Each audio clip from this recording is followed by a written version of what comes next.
National science day कब मनाया जाता है? किस लिए? खोज के लिए। जैसे नहीं बोल पा रहे हैं, लड़खड़ा रहे हैं, थोड़ा इम्फेटिकली पूछिए, क्वेश्चन का रिस्पॉन्स मिलेगा। फिर से नेशनल साइंस डे कब मनाया जाता है? ये नोबेल पुरस्कार इनको सीवी रमन को कब मिला था? 1930 को। किसके लिए? के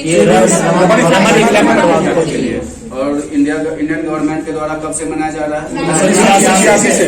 अब की बार का थीम क्या है इसका?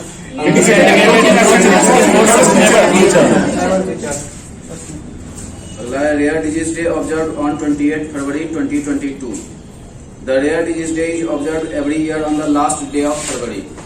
जो लास्ट डे ऑफ फरवरी को मनाया जाता है। This year in 2022 it falls on 28 February 2022। Rare disease day was first launched by European Organization for Rare Disease in 2008. The Rare Disease Day theme 2022 share your colors. Rare disease day कब मनाया जाता है? 28 फरवरी को। Last day of फरवरी।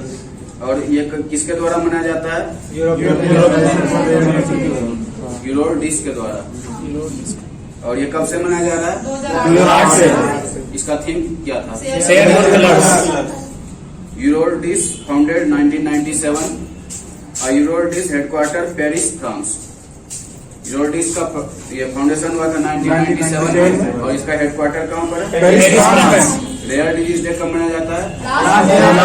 फरवरी। कब से मनाया जा रहा है? 2008 से। इसका थीम क्या था?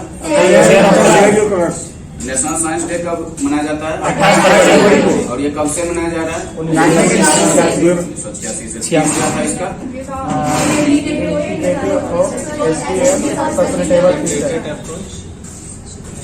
अगला न्यूज है government of India launched mission named operation Ganga to evacuate nationals from Ukraine. Ukraine से इंडियन को लाने के लिए अभी एक ऑपरेशन चलाया जा रहा है, उसका नाम है ऑपरेशन गंगा। अभी यूक्रेन का किस देश के साथ युद्ध चल रहा है? रूस के साथ। और क्या नाम है ऑपरेशन का इंडियन को वहां से लाने का? उसमें जोड़िए, उसका कैपिटल कौन है, क्या है, यूक्रेन का क्या है, उसका करेंसी क्या है, प्रेसिडेंट कौन है? यूक्रेन का कैपिटल कीव है और प्रेसिडेंट है वहाँ का व्लादिमीर जेलेंस्की। वो कौन थे, क्या थे वो? कॉमेडियन। कॉमेडियन है। कॉमेडियन। चलो ठीक है। Samiran Gupta to head public policy for Twitter in India. Samiran Gupta will lead microblogging platform Twitter as Twitter's public policy and philanthropy effort in India and South Asia. Prior to joining Twitter, Gupta was the head of stakeholder engagement in South Asia for ICANN. ICANN का full form है internet corporation for assigned named and numbers. अभी समीरन गुप्ता को head public policy Twitter India में इनको head बनाया गया है, समीरन गुप्ता को।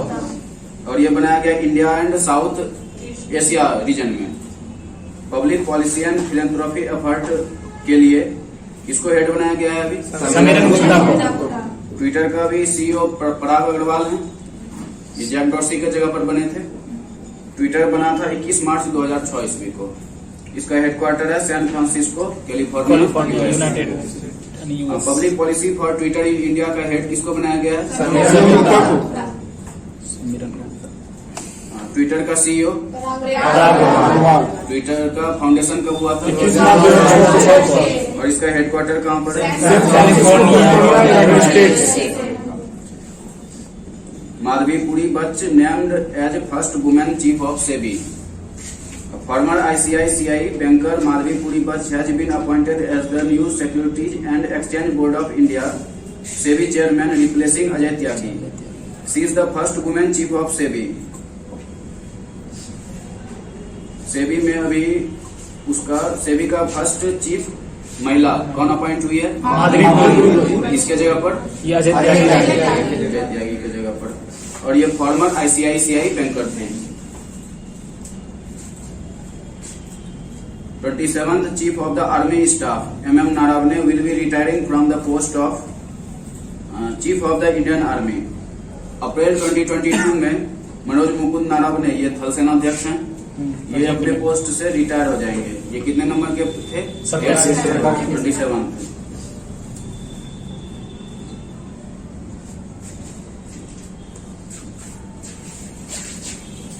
और इनका टेन्योर खत्म, ये अपॉइंट हुए थे 31 दिसंबर 2019 को। अभी चीफ ऑफ आर्मी स्टाफ कौन थे? मनोज मुकुंद नारावने। ये कब अपॉइंट किए गए थे?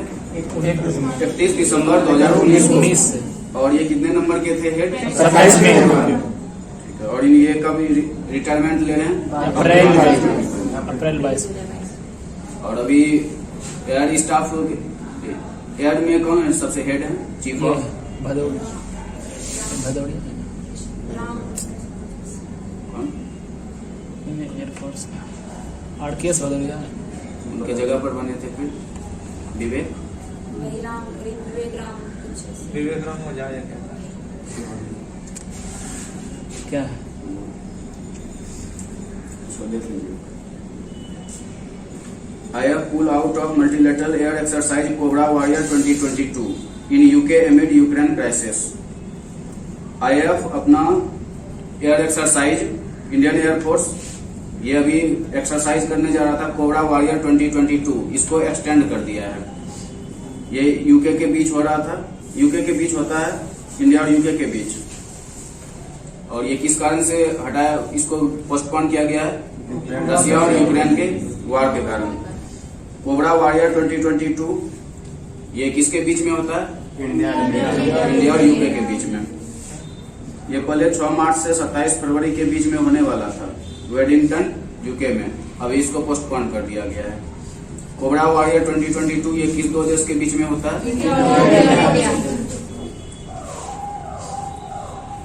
NSE BSE start T+1 stock settlement from 25th February. India has become the second country after China to implement the T+1 stock settlement mechanism in a phased manner from 25th February. The system will be starting with select stocks and then gradually adding others to the fold. Instruction regarding this was issued by SEBI on January 1st, 2022. Before this, the settlement period of stock in India was T+2, that is 2 days after the actual buy और selling of stock. India second country बन गया है T+1 stock settlement mechanism को implement करने वाला। इससे पहले China किया था। ये कब से हो रहा है? 25 फरवरी से। और ये इंस्ट्रक्शन किसके द्वारा जारी किया गया था? 1 जनवरी 2022 को सेबी के द्वारा। अभी सेबी के हेड कौन बने हैं नया? माधवी। किसको रिप्लेस करके? अजय त्यागी। और सेबी की फर्स्ट वुमेन चीफ माधवी। और इंडिया कौन किस नंबर का, कितना नंबर का देश बना है? T+1 stock settlement. इससे पहले कौन सा देश? चाइना। और ये इंस्ट्रक्शन किसके द्वारा इशू किया गया? सेबी के द्वारा। कब? Polio national immunisation day 2022 observe on 27 February. 27 फरवरी को पोलियो नेशनल इम्यूनाइजेशन डे 2022 मनाया गया और इसको पोलियो रविवार के नाम से भी जाना जाता है।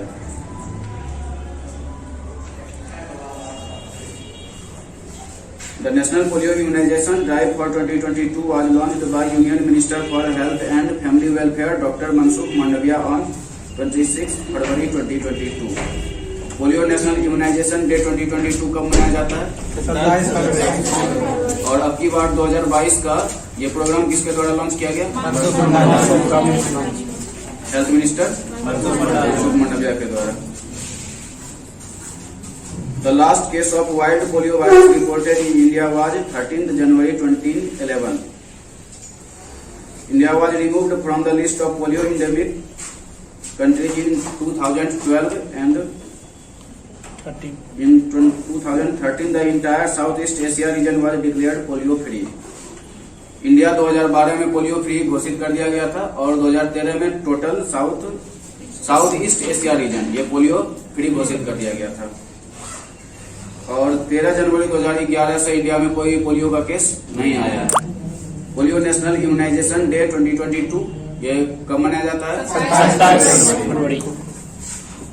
New development bank first multilateral agency to open office in GIFT city.